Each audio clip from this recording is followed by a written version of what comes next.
Paz do Senhor, meu amado, bem-vindo de volta à nossa escola bíblica. Nós estamos estudando o livro de Provérbios. Então, pegue a sua Bíblia, pegue o seu caderno de estudos. Ora ao Senhor, pede a Ele discernimento, entendimento, conhecimento, sabedoria. Pede a Ele proteção, para que nós possamos desvendar dos seus mistérios. Não se esqueça de, se você não é inscrito ainda, se inscreva no nosso canal, adicione o sininho para que você possa receber os vídeos, as postagens novas que nós fazemos. Você já vai receber uma notificação toda vez que nós postarmos um vídeo novo. Dá o seu like e pode tranquilamente espalhar aí o link, pode passar para os seus conhecidos o link dos nossos vídeos, ok? Então vamos lá para os Provérbios 21 e 22. No verso 1 de Provérbios 21, diz assim: o coração do rei é como um rio controlado pelo Senhor. Ele o dirige para onde quer. O que ele está dizendo aqui é que até o rei, que é poderoso, que tem nas mãos toda a justiça, até o rei é controlado pelo poder de Deus. Principalmente se este rei ele é fiel às leis de Moisés. Nós vamos ver isso nos reis de Judá, do Reino do Sul, nos reis de Israel, do Reino do Norte.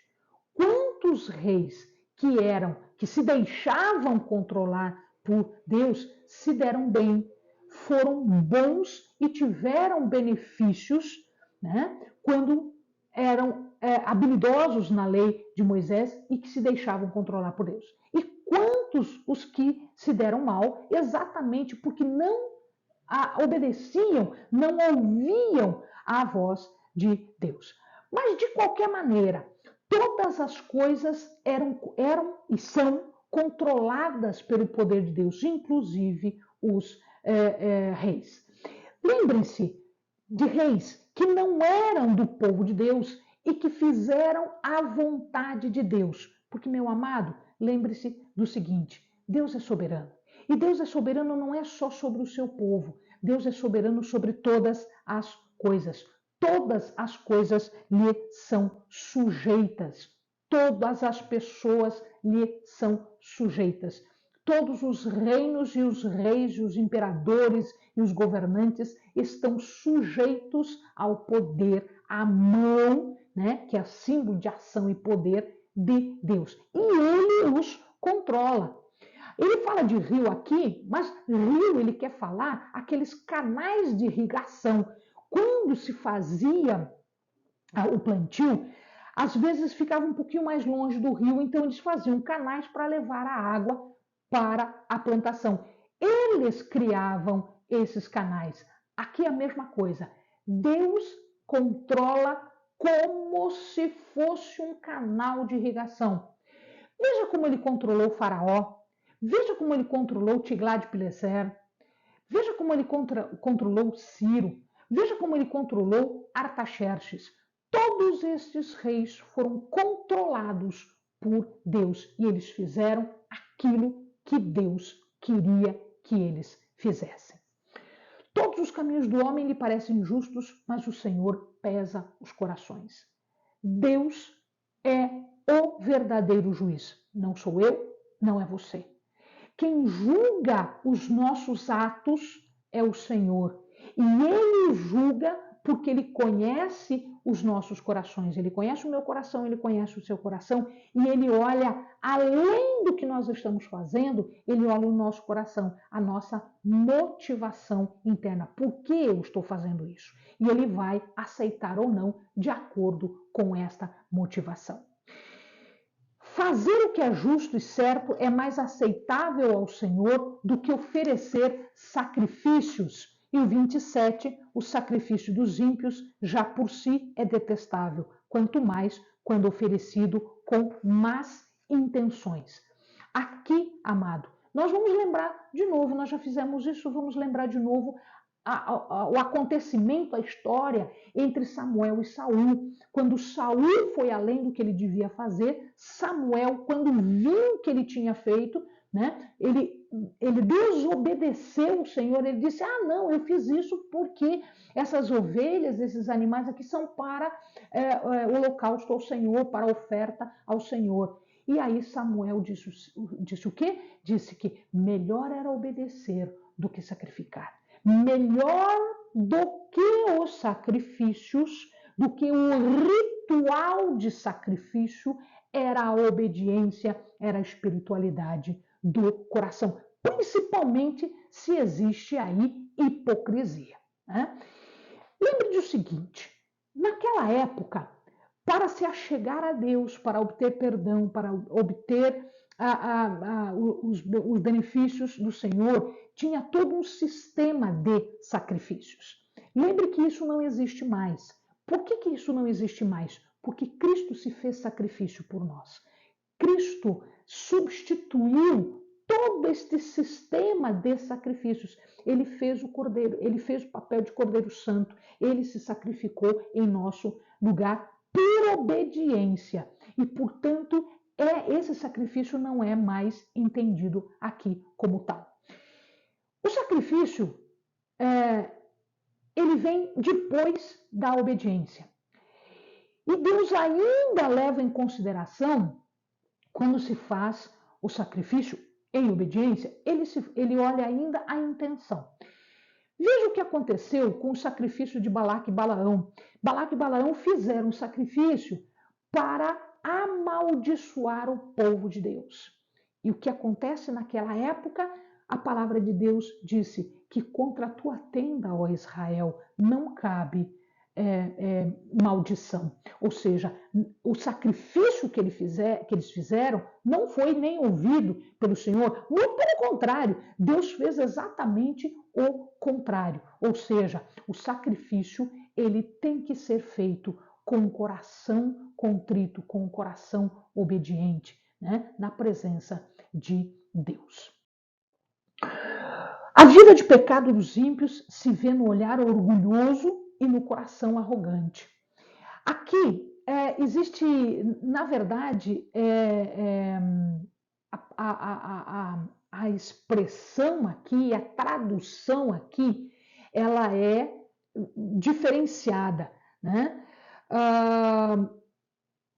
Os estudiosos dizem que aqui existe uma expressão que é nir, como o pecado, né? Então ele usa, é que na tradução em português isso não aparece, mas na palavra original está como arar o pecado, nir, arar o pecado.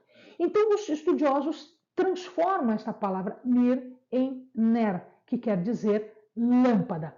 O que significa isso? Significa dizer que esta lâmpada é uma lâmpada de pecado, é uma lâmpada escura. Ela não está iluminando, muito pelo contrário, ela está tirando a luz. Porque quando se ara o pecado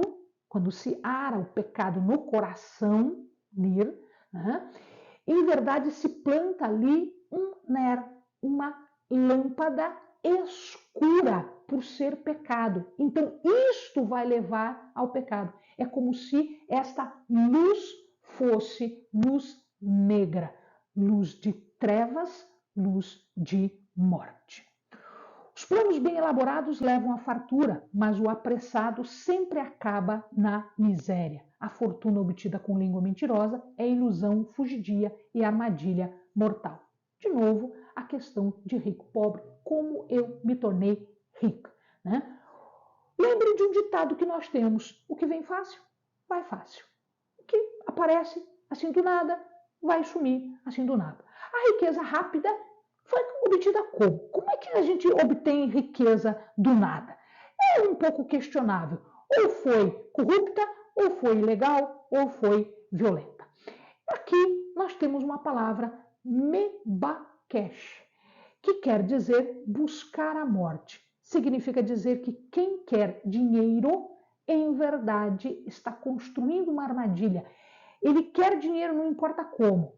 Ou seja, ele está construindo para si uma armadilha para o seu próprio pé. Ele está buscando a morte. né? Dinheiro a qualquer custo. Eu só quero dinheiro, eu só quero dinheiro, eu só quero dinheiro. Eu estou plantando uma sementinha de mal, eu estou plantando uma sementinha de cilada, de armadilha. Busca-se a morte. E aí ele continua com essa história, né? A violência dos ímpios os arrastará, pois se recusam a agir corretamente. Arrastar aqui, a palavra que ele usa para arrastar é gará. Gará quer dizer, eu não sei se o amado já viu aquela rede que é feita para pescar, que eles lançam a rede e eles vêm arrastando a rede, eles vêm puxando a rede, é a chamada pesca de arrasto. Isso é feito com uma rede e eles vão puxando isso e todos os peixes que estão por ali acabam sendo apanhados por esta rede. Então, a violência, ela funciona como uma rede de arrasto. O verso 9 e o verso 19 falam de novo sobre a paz em casa, né? Melhor é viver num canto sob o telhado do que repartir a casa com uma mulher briguenta. E o 19 diz: melhor é viver no deserto do que com uma mulher briguenta e amargurada. Então aqui o eirado, né, algumas Bíblias traduzem como eirado. Eirado é telhado.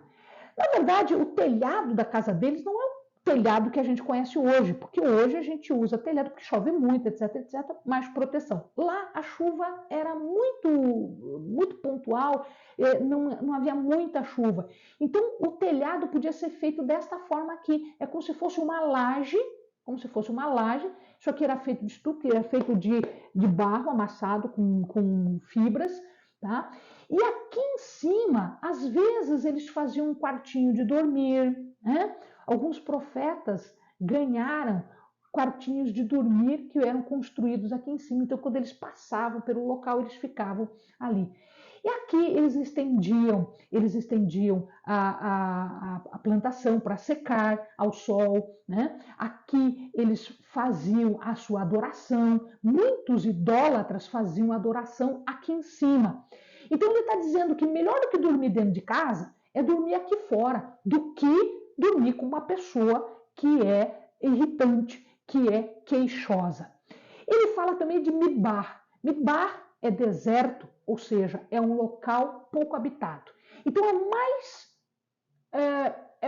mais interessante ficar no deserto, onde tem feras, animais selvagens, solidão, tempestade de areia, do que ficar com alguém que te irrita o tempo todo.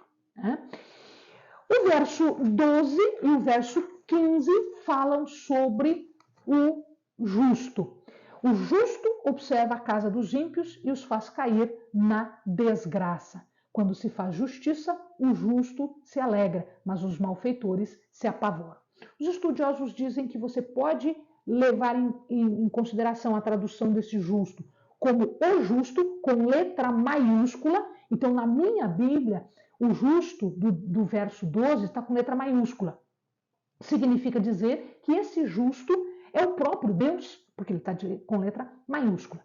Mas ele diz também que pode ser o justo, a pessoa que é justa. Né? Então, aqui existe duas situações. Aquele piedoso ou o próprio Deus que está fazendo justiça. E o fazer justiça aqui é dar, inclusive, oportunidade para se fazer o bem e para se retribuir contra os maus. Uma coisa é você fazer o bem, outra coisa é ter uma retribuição do mal. Nós precisamos que o mal seja punido, que o mal seja castigado. Né? E quando ele fala de espanto aqui, é meritar, quer dizer desalento, ruína ou destruição. Este é o destino do ímpio. Quem é cuidadoso no que fala, evita muito sofrimento. É interessante que quando os estudiosos falam sobre esse verso, eles dizem aqui que é como quem controla a boca, quem controla o que fala, é mais ou menos como você controlar um animal com um freio se o amado observa aqui, o cavalo você controla com esse aparelhinho aqui. É um aparelhinho que vai dentro da boca. Ele é colocado dentro da boca e eu consigo fazer um animal de quase 1 tonelada fazer o que eu quiser que ele faça, né? Porque o freio que está aqui perto da língua, inclusive ele está por cima da língua, ele controla um animal inteiro. Ou então o jugo de animais. Então aqui, às vezes eles colocavam um anel na narina do boi. Você veja, um boi é pesado, ele tem força. E quando eu tenho aqui 2 animais, então imagina a força. Isso aqui, esse aparelho aqui, é o jugo. Quando se colocava isso daqui no animal e se prendia pelo nariz, né, você podia controlar o animal do jeito que você queria. Então, quem controla a língua, dizem os sábios, dizem os estudiosos, controla o corpo todo. Né? O ímpio mostra no rosto a sua arrogância, mas o justo mantém em ordem o seu caminho. Mostrar no rosto é como algumas traduções dizem que dureza no rosto ou rosto duro é como um metal. Metal significa dizer que ele é frio, que ele não está nem aí com ninguém. Então, dureza no rosto, né, ou impiedade significa dizer que esta pessoa não se importa com as outras pessoas. Ele vai fazer o que ele quiser e se estiver prejudicando outras pessoas, ok, não estou nem aí. Então, esta dureza do rosto é uma arrogância, é uma reação ruim, inclusive quando a gente chama atenção ou quando a gente diz, olha, isso daí está errado, isso daí não se faz. Então, essa dureza do rosto é uma arrogância, é uma pessoa que não tem consciência das outras pessoas que estão em volta. Não há sabedoria alguma, nem discernimento algum, nem plano algum que possa opor-se ao Senhor. Nós já vimos isso com outras palavras. Não interessa se você é sábio, não interessa se você é doutor, não interessa se você é o dono do mundo, não interessa se você é o rei da Babilônia, não interessa se você é o imperador de Roma, não interessa absolutamente nada, porque nada nem ninguém pode derrotar a Deus. Aqui nós temos um contraste entre sabedoria humana e sabedoria divina. Prepara-se o cavalo para o dia da batalha, mas o Senhor é que dá a vitória. O cavalo naquela época era um tanque de guerra. Né? Como não existia um tanque de guerra, quem fazia as vezes do tanque de guerra, quem era usado na batalha, era um cavalo, porque ele tinha aí um poder, uma força bastante grande, uma agilidade bastante grande. Os cavalos eram, portanto, símbolo de poder e força. Aqui o que está dizendo é o seguinte: não interessa se o teu exército tem 1000 cavalos, não interessa. Não interessa, porque se Deus não estiver do teu lado, não interessa quanto poder e quanta força você tem. Por isso que, na regra, na lei, eles eram proibidos de multiplicar os cavalos, porque eles acabavam se fiando no poder do cavalo e esqueciam do poder de Deus.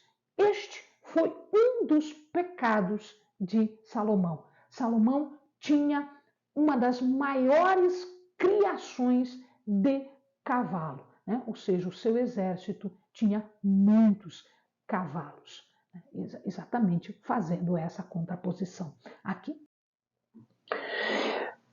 Começando então Provérbios 22, ele fala: boa reputação vale mais que grandes riquezas, desfrutar de boa estima vale mais que prata e que ouro. Significa dizer o quê? Que o nome da pessoa é mais importante do que qualquer outra coisa, se eu tenho um coração que está de acordo com o nome. Às vezes nós só temos o nosso nome, nós só temos aquilo que é nosso. O nome representa a pessoa. O nome representa a pessoa. Então, o nome de Deus é um dos atributos de Deus. O bom nome corresponde à nossa verdadeira natureza, é o nosso interior. Então, ter um bom nome é o melhor que nós podemos ter. Às vezes é a única coisa que nós temos, porque ele reflete o que nós somos. Independente de riqueza, independente de qualquer outra coisa, se nós temos um bom nome, significa que nós temos uma natureza boa. Né? O rico e o pobre têm isso em comum. O Senhor é o Criador de ambos. Amados, não há diferença entre rico e pobre, apesar de que algumas pessoas querem fazer essa diferença. Não tem diferença, porque quem fez o rico, quem fez o pobre, foi Deus. Então, para Deus, eles são iguais. Ter dinheiro ou não ter dinheiro não faz a menor diferença espiritualmente falando.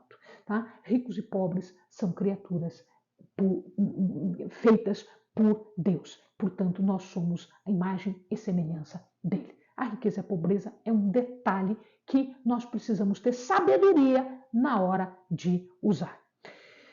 A recompensa da humildade e do temor do Senhor são a riqueza, a honra e a vida. Isso é importante. Jesus diz, lá em Mateus 6,33, buscai antes o reino e a justiça de Deus, e todas as outras coisas vos serão acrescentadas. Então, a maior riqueza que você pode ter, meu amado, a maior riqueza que você pode ter é a honra, a vida, é temor do Senhor, recompensa de humildade e temor do Senhor. Instrua a criança segundo os objetivos que você tem para ela, e mesmo com o passar dos anos, não se desviará deles. Né? Existem algumas variações, dependendo da sua Bíblia. Né? Ensina a criança o caminho que ela deve andar e ela, mesmo depois de adulta, ela não se desvia, porque ela foi educada naquele caminho. A pior coisa do mundo é você conhecer a verdade, você ser sábio e não transmitir aquilo que você sabe. Isto é um dever de quem tem acesso a conhecimento, verdade e sabedoria. Se você tem conhecimento de verdade, se você tem sabedoria, se você tem conhecimento, se você conhece essas coisas, você tem uma obrigação para com Deus: transmitir. Transmitir. A palavra aqui é treinar, né? Nós traduzimos como ensinar, mas a palavra que ele usa aqui é hanak. Hanak quer dizer dedicar, quer dizer treinar. Treinar é dedicar-se, dedicar-se, dedicar-se. Treinar. E desta palavra hanak vem uma festa que foi instituída em 165 a.C. Veja lá, no período interbíblico, nós temos um vídeo, veja o vídeo, assista o vídeo, e existe ali uma rededicação do templo, né, que ficou conhecido como festa de Hanukkah, ou festa das luzes, quando as luzes eram acesas, né, no menorá eram acesas. Quem semeia a justiça, colhe a maldade. Quem semeia a injustiça, colhe a maldade. O castigo da sua arrogância será completo. Aqui nós temos uma lei que é chamada lei da colheita segundo a semeadura. Eu só colho aquilo que eu planto. E eu vou dar um exemplo aqui, Babilônia. Babilônia foi chamada para punir o povo de Deus, porque o povo de Deus se desviou, ficou idólatra. Assim como a Síria também tinha sido. Então vamos lá. A Síria levou em cativeiro Israel. Ele foi chamado, ele foi levantado para isso. Deus levantou. Mas eles foram além do que deviam. Eles plantaram iniquidade e corrupção. O que acontece? Babilônia levanta-se contra a Síria e conquista a Síria. Mas também Babilônia foi além. Babilônia conquista e leva em cativeiro o reino de Judá.